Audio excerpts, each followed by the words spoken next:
Comienza el programa que te trae toda la actualidad del único grande a la radio pública del oeste, la FM 89.3. Quédate y viví minuto a minuto toda la información sobre Boca Juniors en Xeneices del Oeste. Vos alentá, en este programa te traemos la realidad boquense.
Bienvenidos a un nuevo programa de Xeneices del Oeste, como cada lunes siempre presente por la radio pública del oeste, la FM 89.3, para llevarles a todos ustedes esto que es la mejor información del mundo Boca Juniors, esto que se llama Xeneices del Oeste.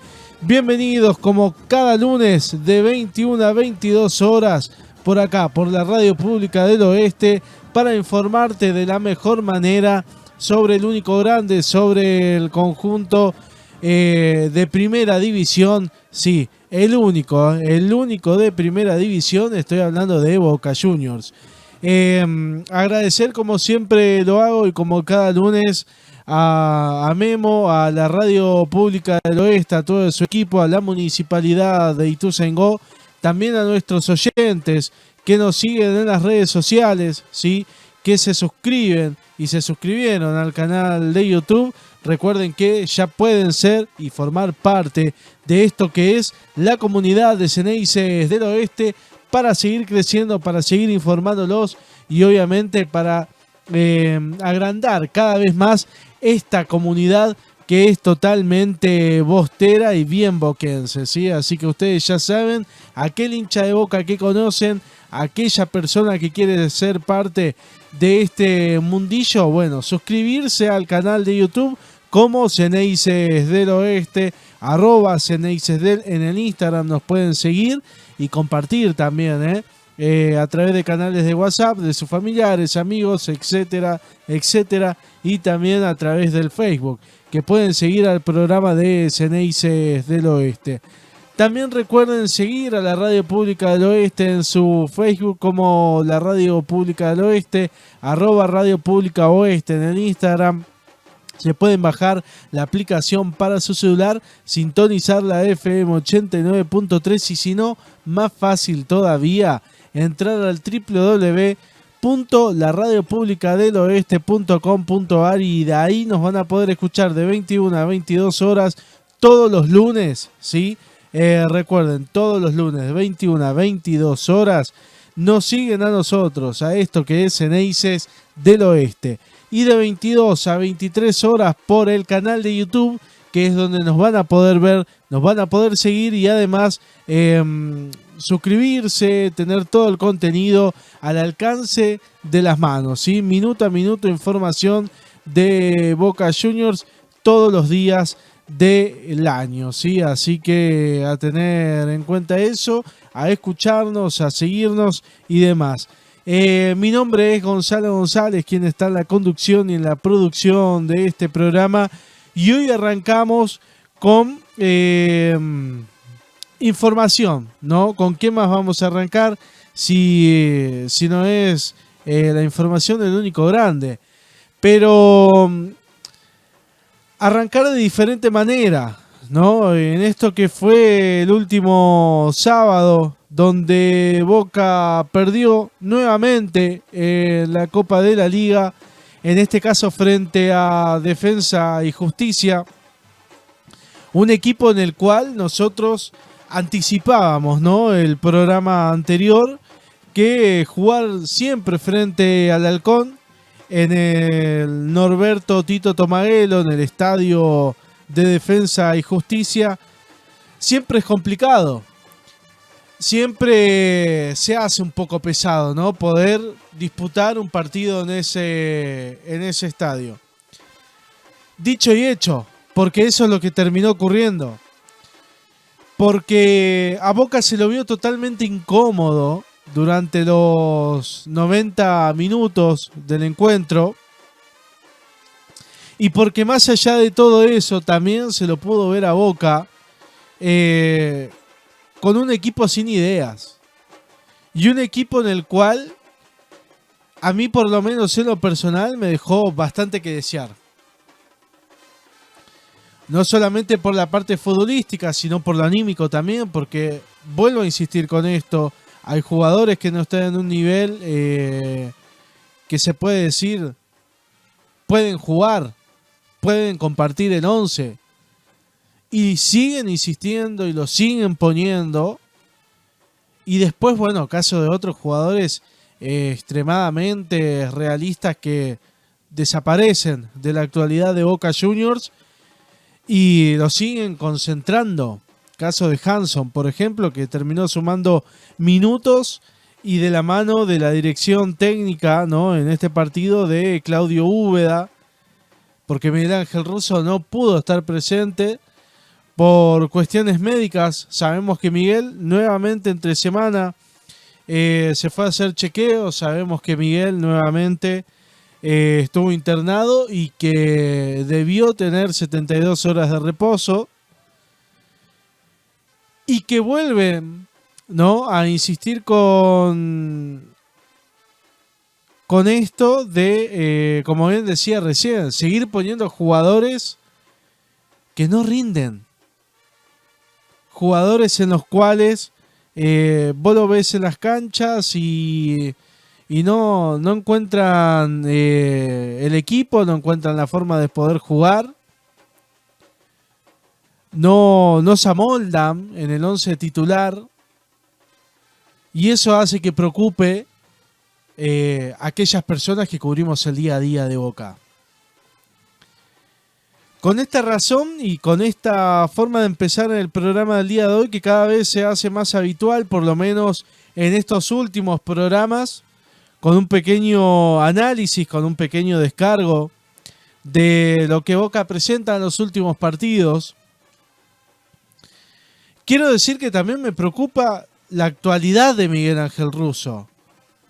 Un tema que ya se viene hablando desde hace un par de partidos y en el cual, bueno, nosotros tomamos una postura, por lo menos en este programa, de decir no vamos a hablar, no vamos a meternos en la vida de Miguel Ángel Russo, pero algo se tiene que crear en el aura, en el mundo de Boca Juniors.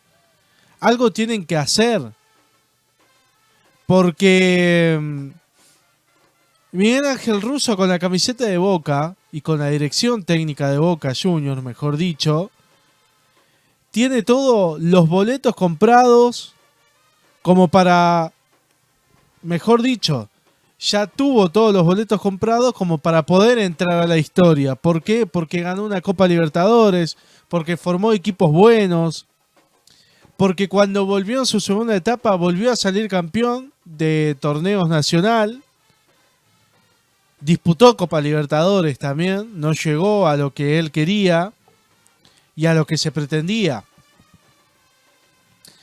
Pero insisto con esto,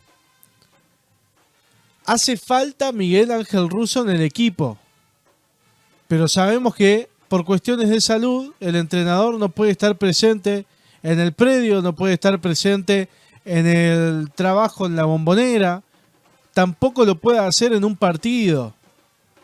Es más, no tendría que haber estado en otros partidos que ya han pasado. Por ejemplo, frente a Rosario Central, por ejemplo, frente a Central Córdoba en la Bombonera, ¿no? 2 partidos que ya han pasado. Bueno, se terminó aceptando esa idea y Russo no fue frente a Defensa y Justicia, ¿no? A Florencio Varela. Y termina dejando a cargo a Úbeda. Úbeda que como técnico tiene una imagen totalmente negativa.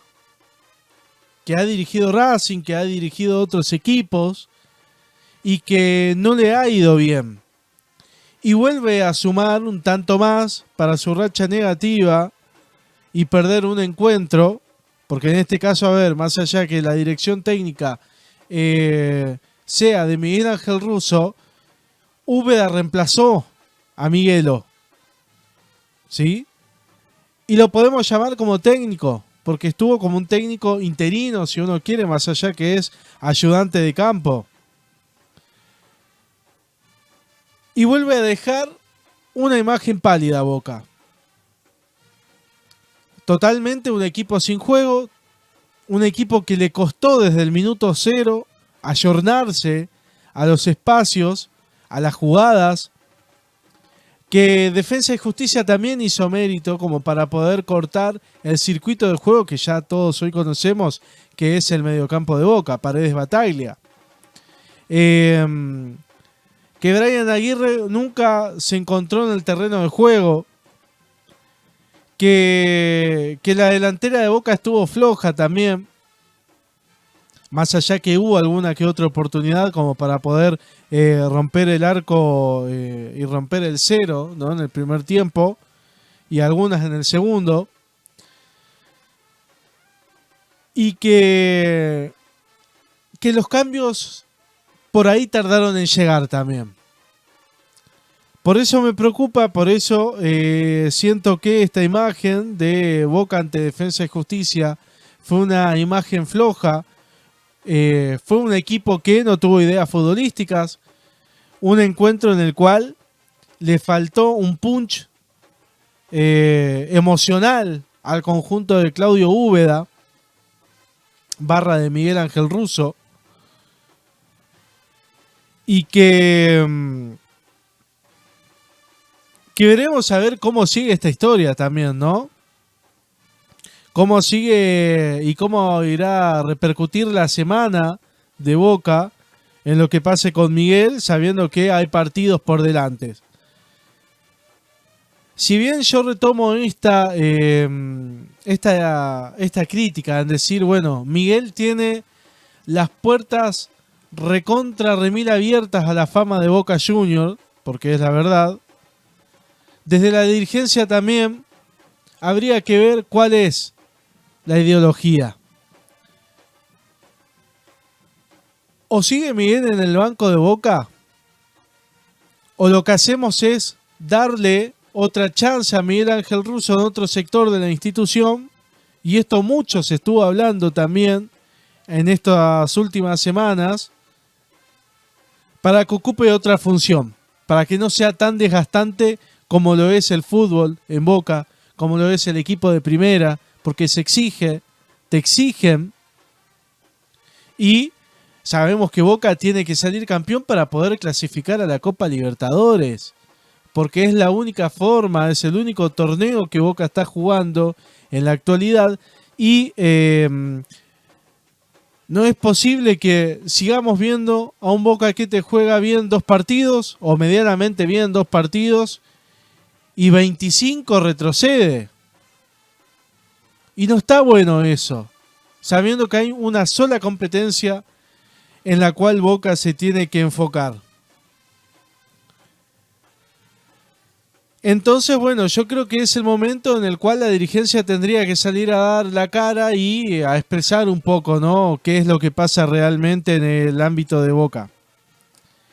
¿Qué es lo que pasa con el entrenador? Que yo entiendo, a ver, la dirigencia lo está acompañando, se está haciendo cargo de varias cuestiones, pero lo que necesita el hincha, lo que necesita el socio, lo que necesitamos nosotros, que cubrimos el día a día es saber cómo va a seguir esta historia. Porque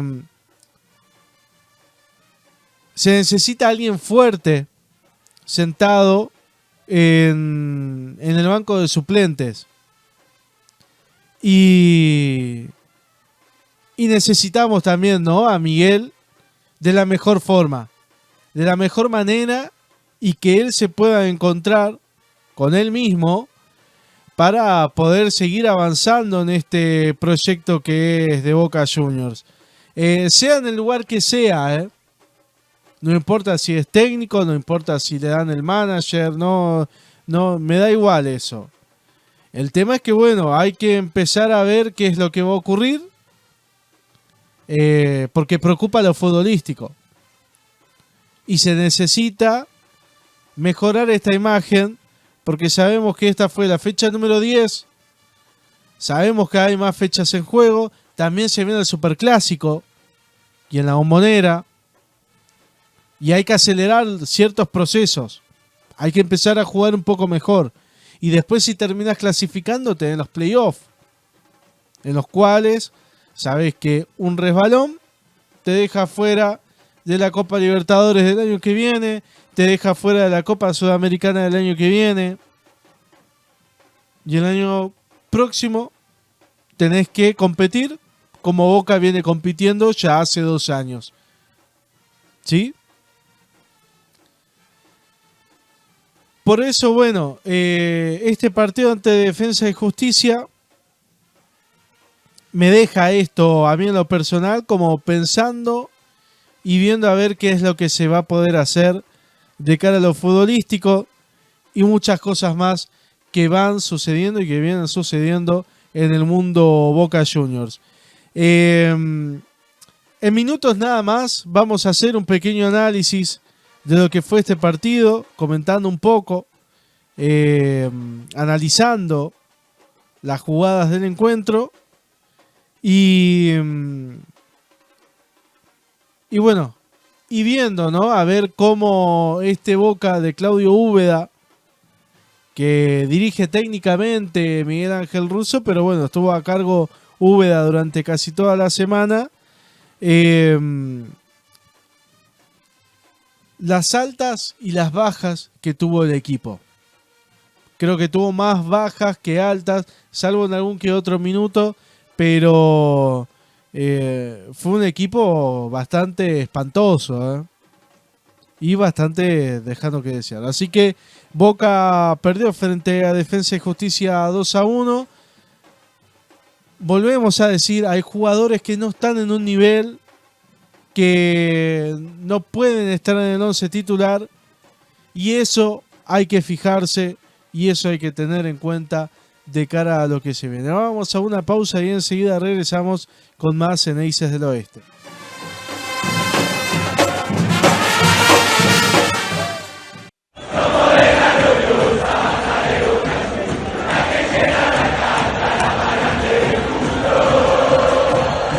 En este programa, el ritmo es como estar en la Bombonera. Hay presión, hay cantos y también análisis futbolístico sobre Boca. Por eso seguí escuchando a Ceneices del Oeste por la FM 89.3, la radio pública del Oeste.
segundo bloque del programa de Xeneises del Oeste. Vamos a meternos rápidamente con lo que nos dejó el partido frente a Defensa y Justicia por la fecha número 10 de la Copa de la Liga, donde Boca formó con un 4-4-2. A los 3 minutos con 39 segundos, Blanco metía un centro, la bajaba Jiménez, tocaba para Velasco, devuelve a Jiménez, que remata, lo termina haciendo mal porque Bolonia salía a achicar al delantero de Boca Juniors. Bueno, pero era una de las jugadas que Boca tenía al principio del encuentro. 5 minutos con 14 segundos, remate de Merentiel desde afuera del área y Bolonia que la sacaba muy bien. Boca debía estar atento por el estado del campo de juego, ¿sí? Porque había caído una buena lluvia y bueno, el campo de juego de Defensa y Justicia no estaba por ahí en buenas condiciones, tenía el pasto medio alto y es más, con el tema de la lluvia, ¿qué es lo que pasa? Se hacía cada vez más rápido el balón, ¿no? A la hora de correr en el terreno. Defensa y Justicia lo que hacía era jugar a la siguiente manera. Le cortaba los circuitos a Boca Juniors, que es lo que decíamos al inicio del programa en el día de hoy, cortándole el juego a través de Paredes y Bataglia, dos jugadores que en el último tiempo se habían asociado bien en el once inicial de Boca Juniors y que hacían un buen juego futbolístico. Entonces, ¿qué era lo que hacía Defensa y Justicia? Cortar la órbita de juego entre estos dos jugadores y Boca tenía que rebuscársela de alguna u otra manera, ya sea con algún pelotazo largo que Paredes podía llegar a mandar, ya sea con tratar de abrir hacia los costados el juego y ser un poco más pesado, ¿no? Por esos sectores de la cancha, en donde, bueno, el trabajo lo tenía que hacer Blanco o Aguirre, o en este caso, en algún particular momento del encuentro, con Barinaga, ¿no? Tratando de subir y también haciendo el relevo Aguirre en el sector de la defensa. 26 minutos con 33 segundos, Paredes que metía un centro, cabeceaba hacia atrás González, le quedaba a Jiménez que terminaba rematando mal y que nuevamente el Halcón se salvaba de una jugada de peligro de Boca Juniors.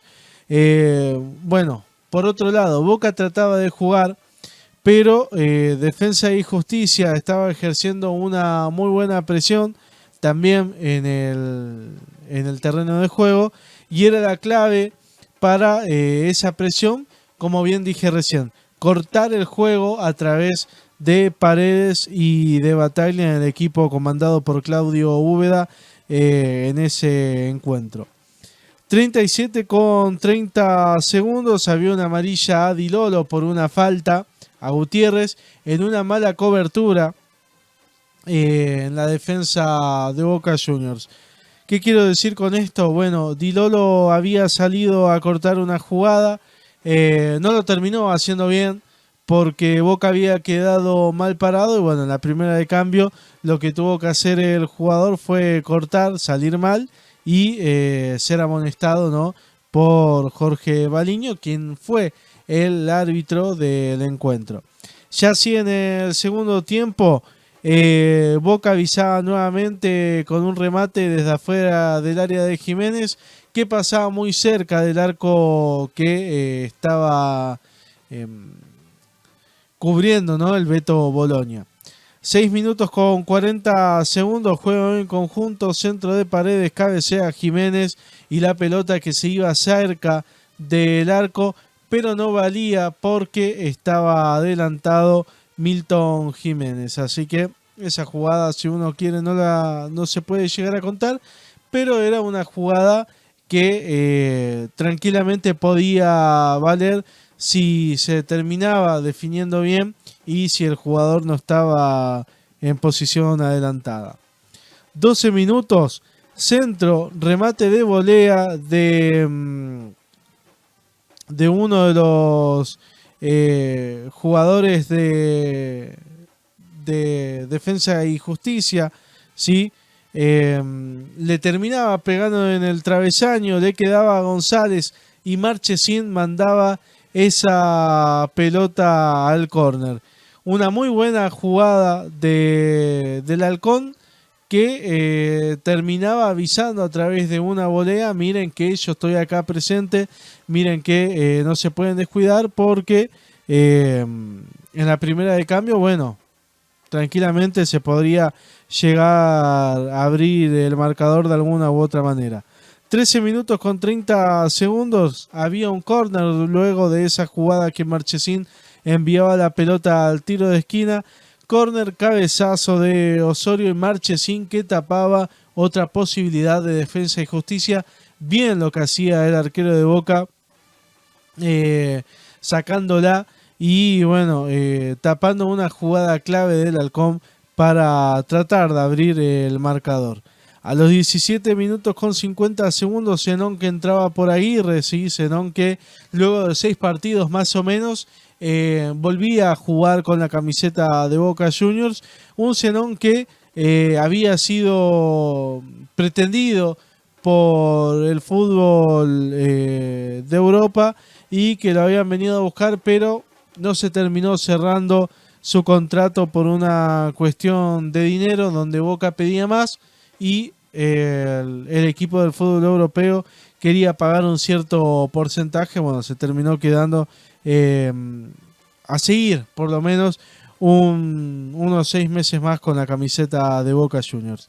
21 con 07 segundos, jugadas de Boca. Zenón que pasa a Paredes, la empala para Merentiel, el uruguayo que la bajaba se la dejaba Milton Jiménez, que llegaba mal pisado, remataba y la pelota que se iba cerca del arco que protegía el Beto Bologna en ese encuentro.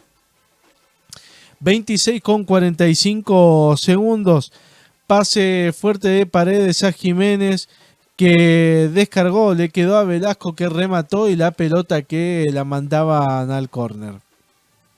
Una jugada buena por el lado de Boca, una jugada que hacía ver a Velasco, ¿no? En el encuentro, un Velasco que nuevamente deja bastante que desear y esta vez jugando de titular en lugar de Carlos Palacios, el jugador chileno que se lesionó en la semana.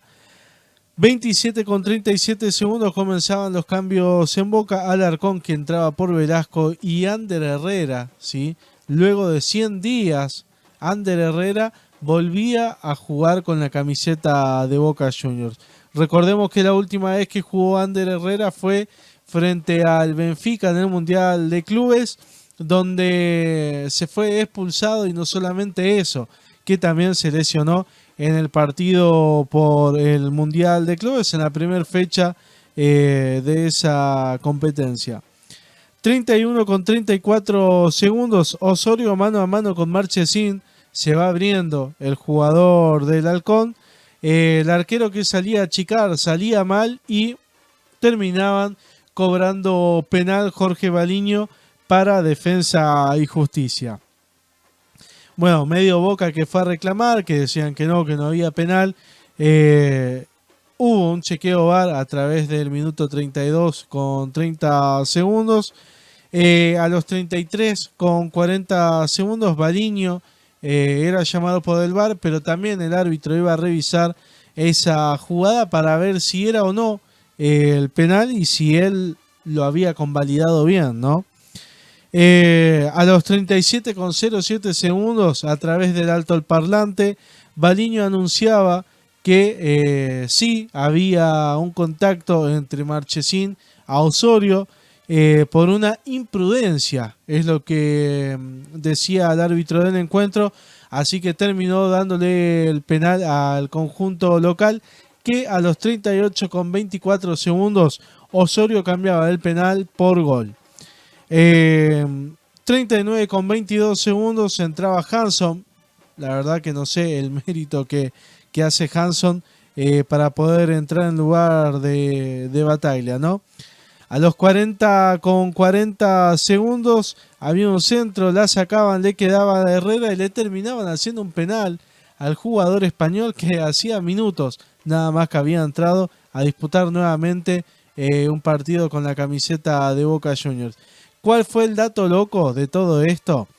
Que en ese penal lo tocaron al jugador español y terminó saliendo medio dolorido hacia el sector donde estaba Claudio Úbeda, ¿no? Con Rodríguez, quien hacía de ayudante de campo de Claudio Úbeda. Bueno, todos dijimos, uy, ¿se lesionó Ander Herrera? No, la verdad que no se lesionó, pero sí se retiró con una pequeña molestia hacia un costado para ver qué era lo que le pasaba al jugador español. A los 42 con 50 segundos Paredes cambiaba el penal por gol y volvía a anotar con la camiseta de Boca Juniors. A los 48 con 12 segundos había un centro de tiro libre que lo había hecho Paredes, a una pequeña falta ahí fuera del área. Cabeceaba Osorio para darle la victoria, ¿sí? Y sellar el triunfo del Halcón por 2-1 frente a Boca Juniors.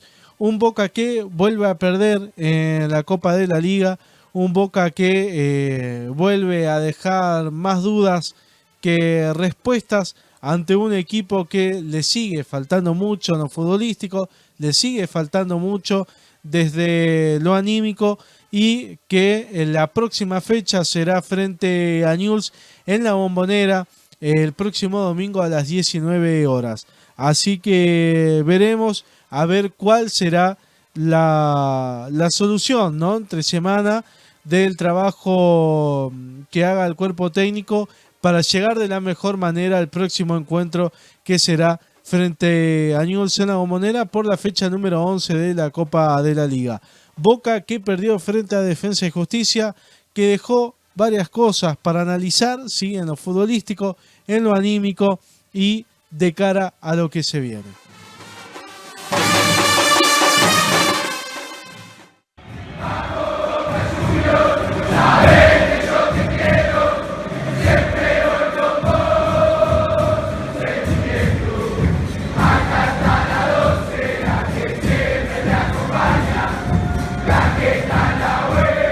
Encarando los últimos minutos del programa, te informamos a fondo con todo lo que tenés que saber de Boca.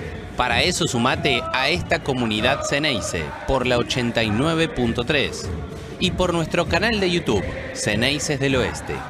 Seguinos en Instagram, @CeneicesDel. Escuchanos por la Radio Pública del Oeste, la 89.3.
Último y tercer bloque del programa de Xeneises del Oeste y vamos a meternos, sí, ya como para ir cerrando el programa del día de hoy, con algunos datos, con algunas cosas que hay que ir sabiendo de cara a lo que va a ser la semana de Boca Juniors.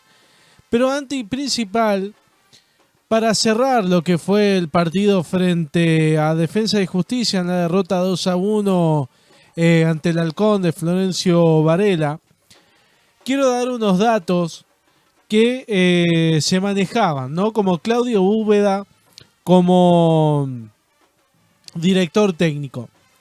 Recordemos que antes de que se juegue el partido frente a Defensa y Justicia, los datos de Claudio Úbeda como director técnico eran los siguientes.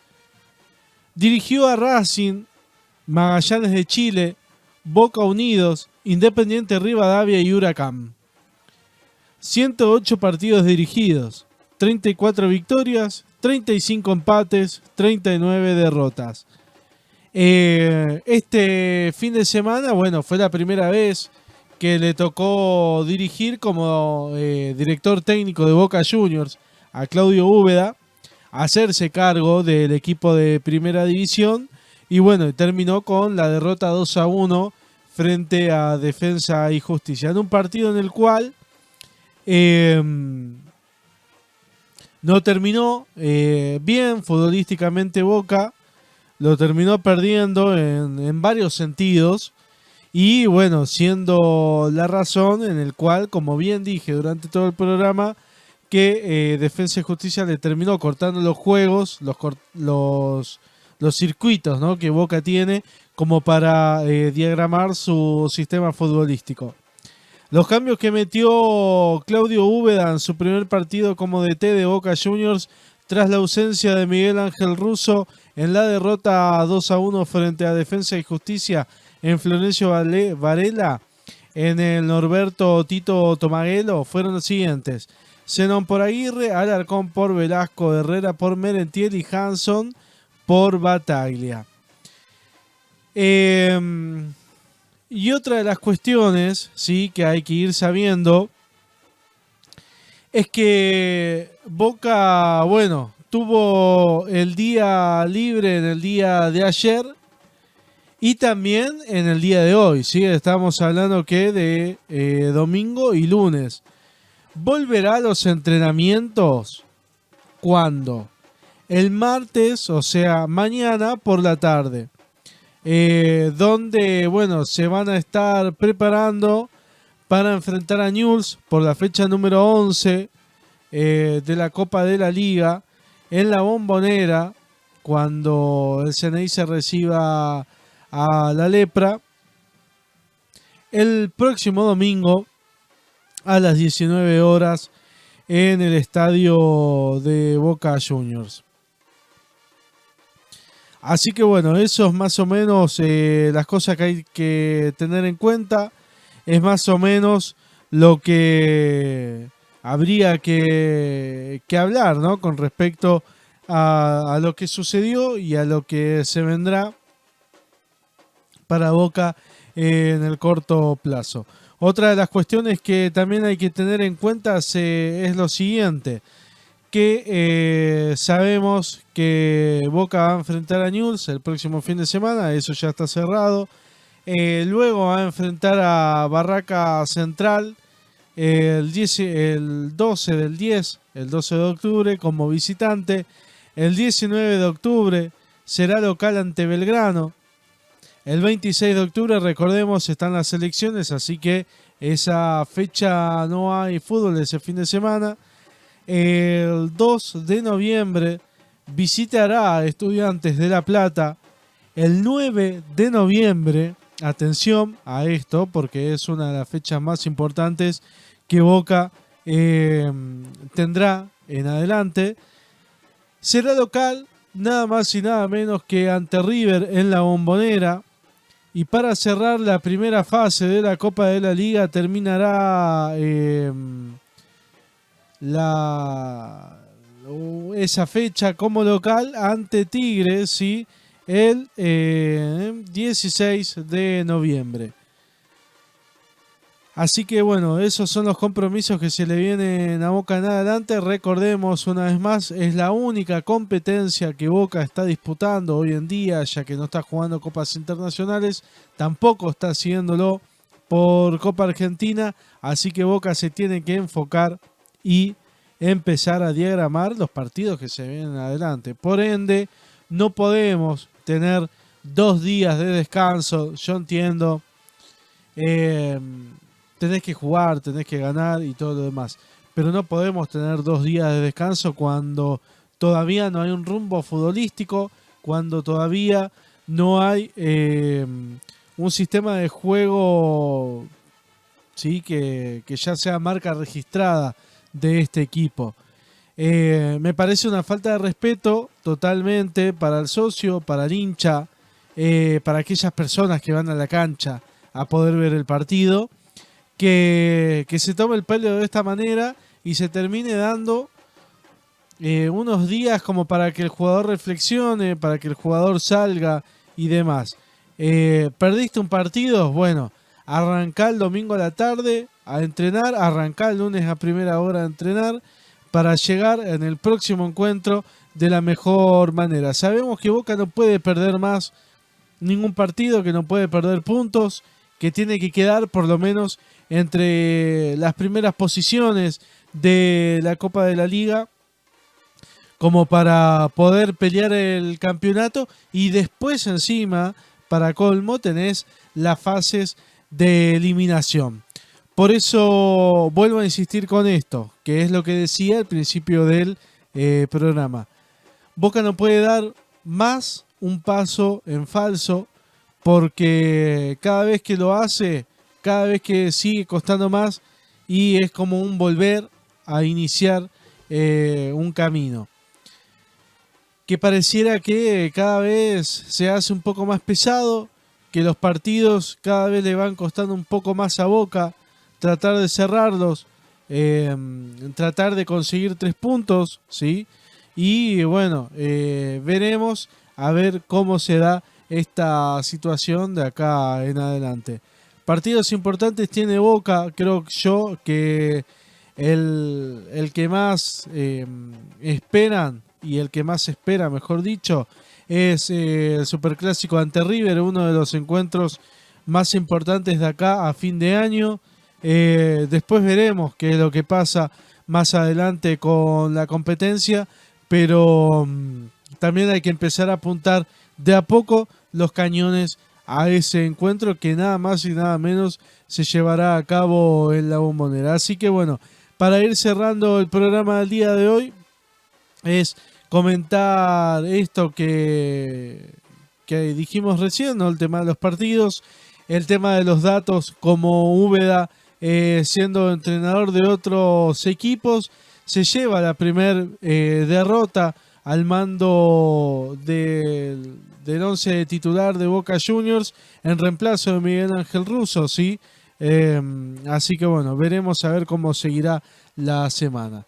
Agradecer como siempre a la Radio Pública del Oeste, al municipio de Ituzaingó, a Memo, a todas las personas que conforman la Radio Pública del Oeste. Esto fue Ceneices del Oeste. Nos pueden escuchar en minutos nada más y nos pueden ver en minutos nada más también por nuestro canal de YouTube. Recuerden, suscríbanse, compártanlo, Ceneices del Oeste en YouTube, así se suman más a la comunidad del programa y nos siguen en las demás redes sociales. Que tengan una muy buenas noches, una muy buena semana. Vamos Boca, que hay que ganar. Chau.